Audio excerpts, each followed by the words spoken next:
నమస్కారం ఘంటారావానికి స్వాగతం. ముందుగా ప్రధానాంశాలు.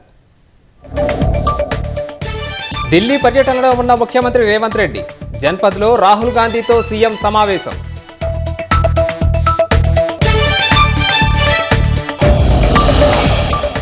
రంగారెడ్డి జిల్లా కాటేదాన్లో అక్రమ నిర్మాణాల కూల్చివేతలు, ఫుట్పాత్లపై ఆక్రమణలను తొలగిస్తున్న అధికారులు.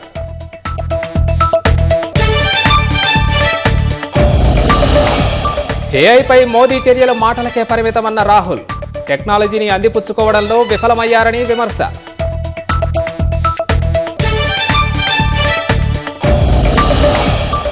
గృహ రుణం తీసుకున్న వారికి శుభవార్త చెప్పిన ఎస్బీఐ, సవరించిన వడ్డీ రేట్లు అమల్లోకి తెచ్చినట్లు వెల్లడి.